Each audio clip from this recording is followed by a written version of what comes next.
Mi piace, ma anche io piaccio. Queste due forme sono tutte e due corrette. Ma perché? Beh, oggi ti spiego tutto quello che c'è da sapere sul verbo piacere in italiano. Ciao a tutti e benvenuti a una nuova lezione. Io sono Stefano e sono un insegnante di italiano per stranieri. Nel video di oggi parliamo del verbo piacere, uno dei verbi più comuni in italiano, ma anche uno dei più complessi, perché è un po' strano. Iniziamo dalle cose facili, poi piano piano arriviamo a quelle più difficili e capiamo la struttura base del verbo piacere. Nella maggior parte dei casi usiamo il verbo piacere come in queste due frasi. Mi piace il gelato, mi piacciono i gelati. Quindi usiamo mi piace per dire che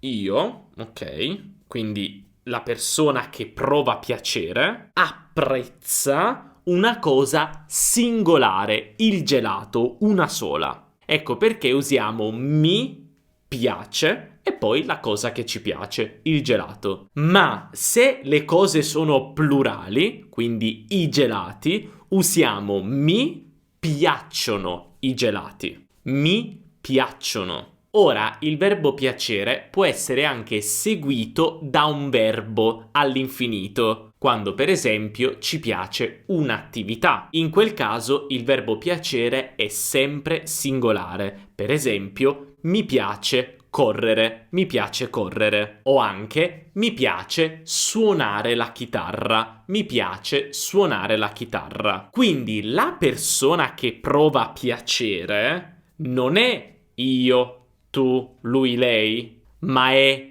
mi, ti, proprio i pronomi oggetto indiretto. Facciamo un piccolo ripasso. Mi, ti, gli maschile, le femminile, ci, vi e gli per loro plurale. Quindi piace con un sostantivo singolare, piacciono con un sostantivo plurale, e poi usiamo mi, ti, gli, le in base alla persona che prova piacere. Vediamo alcuni esempi. Ti piace la mia nuova macchina? Cioè, a te piace la mia nuova macchina? Ci piace molto il vino di questa cantina. Ci piace molto a noi, piace molto il vino di questa cantina. Gli piace giocare con sua sorella. A lui piace giocare con sua sorella. Usiamo piace perché giocare è un'attività, è un verbo all'infinito. Quindi piace sempre singolare. Quindi, come puoi vedere, e questa è la cosa più importante,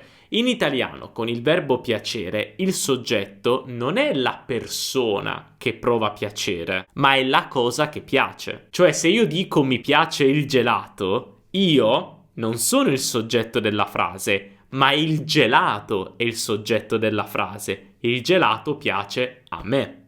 Però adesso abbiamo un problema, perché tutti gli esempi che io ti ho fatto sono esempi in cui abbiamo una persona a cui piace una cosa. Ma ovviamente noi non dobbiamo usare necessariamente il pronome oggetto indiretto, mi, ti, gli, le. Possiamo usare anche il nome di una persona. Per esempio, a mia sorella piace molto cucinare. A Luca piace il tennis. Quindi dobbiamo usare a, la preposizione a, che introduce un oggetto indiretto, più la persona, mia sorella, Luca, più piace o piacciono, e per finire la cosa che piace, cioè il soggetto. Per esempio, se io ti dico Giulia è la pasta, forma una frase con queste due informazioni con il verbo piacere. Giulia è la pasta. Ti do un po' di tempo per pensarci.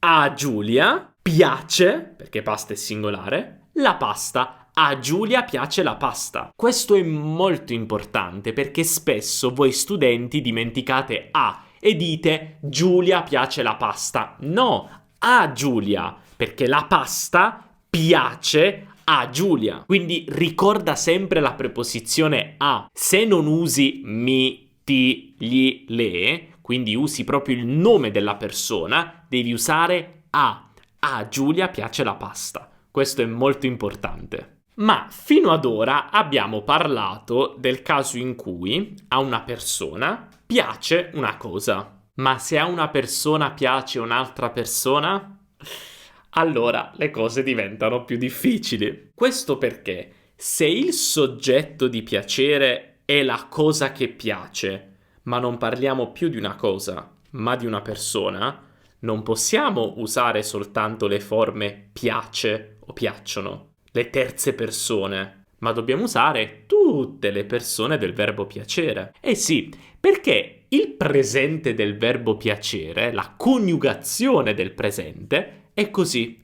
Io piaccio, tu piaci, lui, lei piace, noi piacciamo, voi piacete, loro piacciono. Sì, questo è il presente del verbo piacere, anche se ti sembra un po' strano. Ma osserviamo questa frase. A Luca piace Maria. Facile. A Luca piace Maria. Maria è il soggetto della frase. Maria piace a Luca. In questa frase però tu non vedi nulla di strano. Ma perché? Perché Maria è una terza persona singolare, quindi usiamo piace e tu sei abituato a sentire piace. Ma se voglio dire che Maria prova piacere nei miei confronti, beh, io sono l'oggetto del piacere e quindi sono il soggetto della frase, io. Quindi io piaccio a Maria.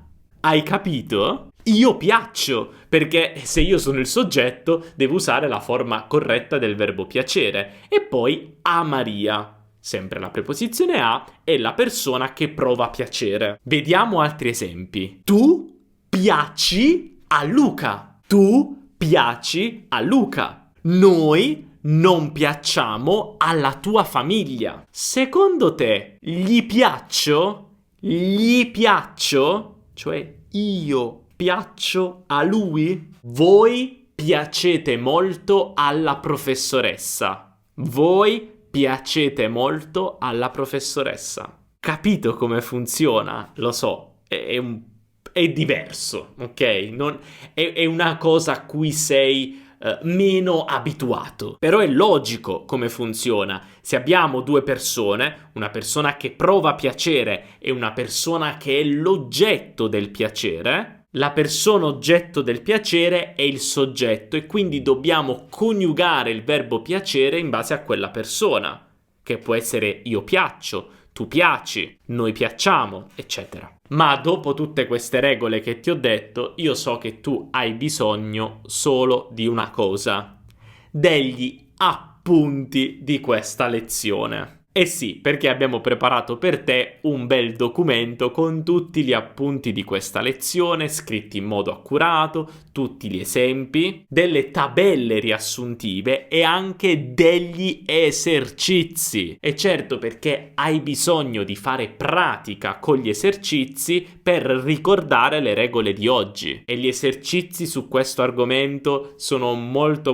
utili e anche divertenti. Quindi puoi scaricare subito il PDF cliccando qui sotto in descrizione o sul primo commento, inserisci il tuo nome e la tua email e ti invieremo un PDF con gli appunti di questa lezione e gli esercizi. Ma vediamo velocemente altre due regole sul verbo piacere. Prima di tutto, piacere può essere usato anche al passato, ovviamente. Con piacere usiamo sempre l'ausiliare essere. E ricorda che dobbiamo cambiare il participio passato del verbo piacere, piaciuto, in base al genere e numero del soggetto, cioè l'oggetto del piacere. Per esempio, mi è piaciuto il concerto ieri sera. Mi è piaciuto perché il concerto è maschile e singolare. Ti sono piaciute le sue poesie? Piaciute perché poesie. Gli sono piaciuti i tuoi regali. Cioè a lui sono piaciuti i tuoi regali. Usiamo piaciuti perché regali è maschile e plurale. Sono piaciuta ai tuoi genitori? Io femminile, quindi una donna, sono piaciuta ai tuoi genitori? Hai capito? E per finire possiamo usare il verbo piacere anche al condizionale per esprimere un desiderio, come vorrei. Per esempio, mi piacerebbe visitare Roma. Vorrei visitare Roma, ho questo desiderio. Ci piacerebbe andare a vivere in campagna, cioè noi abbiamo il desiderio di andare a vivere in campagna. Ora è arrivato il momento di scaricare il PDF con gli appunti di questa lezione e fare gli esercizi, che sono davvero molto importanti per ricordare queste regole. Se il video ti è piaciuto e ti ha aiutato e tu vuoi supportare il nostro canale, devi fare una piccola cosa, lasciare un bel mi piace, perché questo ci aiuta tantissimo. Infatti, quando tu lasci mi piace, anche se per te è una cosa piccola, per noi è importantissimo, perché stai dicendo a YouTube che questo video è utile e quindi YouTube lo consiglierà a tanti altri studenti e studentesse come te. Quindi se vuoi supportarci, metti mi piace, davvero ci aiuta tantissimo. E non dimenticare anche di iscriverti al canale e attivare la campanellina per non perdere nessun video futuro. Per oggi abbiamo finito e ci vediamo nella prossima lezione. Un abbraccio dall'Italia. Ciao!